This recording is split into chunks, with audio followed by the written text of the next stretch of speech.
importante dans la lagune de Bolivia, un site d'importance écologique réputé pour sa biodiversité et sa qualité exceptionnelle. Ce site a aussi vu la naissance des premières huîtres d'élevage au Maroc, à en faire une espèce emblématique d'Ouadédia. L'ostréiculture a fait du chemin depuis les années 50. D'autres ostréiculteurs se sont installés depuis le début des années 2000 à Dakhla, qui est considéré comme un site aquacole par excellence. La production des deux sites fait de l'ostréiculture la principale activité aquacole au Maroc, avec une production dépassant les 400 tonnes annuellement, venant en troisième rang en Méditerranée, après la France et l'Espagne. Pour votre information, même si on est à 400 tonnes, la France est à 64 000 tonnes et l'Espagne à 1000 tonnes. Au niveau mondial, la production des huîtres s'est élevée à 7,7 millions de tonnes en 2017, avec une valeur avoisinant les 7 milliards de dollars, contre 3 millions de tonnes en volume et 3 milliards en dollars en valeur de mille. C'est pour montrer qu'il y a vraiment une hausse exponentielle, soit une évolution de l'ordre de 58% en volume et 113% en valeur, ce qui reflète encore une fois la vitesse de croissance de cette activité à l'échelle mondiale. Alors, l'industrie aquacole nationale a l'ambition de suivre cette trajectoire, grâce aux instruments mis en place par la stratégie Aliotis, qui a posé les jalons d'un environnement favorable à l'investissement en aquaculture et a doté ce secteur des outils nécessaires en matière de recherche scientifique et de mécanismes d'accompagnement et de suivi pour garantir son développement durable. À titre d'exemple, et sans être exhaustif, je voudrais souligner l'engagement de l'État pour accompagner ce secteur,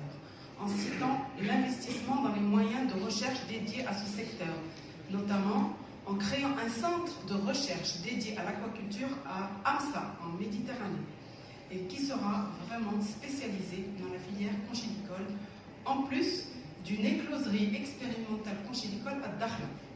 Ces deux centres de recherche, qui démarreront leur activité à partir de début 2020,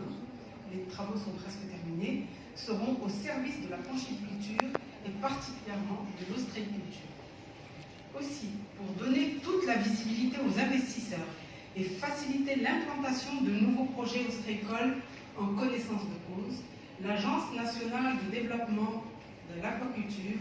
a identifié dans le cadre des plans d'aménagement aquacole lancés dans les différentes régions du Maroc des potentialités ostréicoles importantes qui ont suscité l'intérêt des investisseurs marocains et étrangers pour intégrer cette activité. Aujourd'hui, grâce à cette politique de développement sectoriel, un nombre d'entreprises importantes est en cours d'installation à Dakhla et dans d'autres régions, ciblant une production de 29 000 tonnes annuellement. Mesdames et messieurs, cette première édition de la journée de l'huître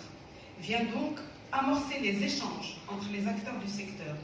autour de cette activité pour rapprocher les idées et tracer ensemble l'avenir de cette activité qui sera amenée à relever plusieurs défis, tant sur le plan économique que sanitaire et technique.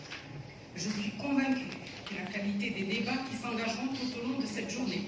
mais aussi les riches échanges entre les opérateurs et les avis précieux des experts donneront une saveur prononcée à l'image de l'huître à cette rencontre. Je ne saurais conclure ces propos sans remercier encore une fois l'Agence nationale de développement de l'aquaculture de nous avoir permis de nous rencontrer ici à El Jadida, ainsi que tous les panélistes qui vont animer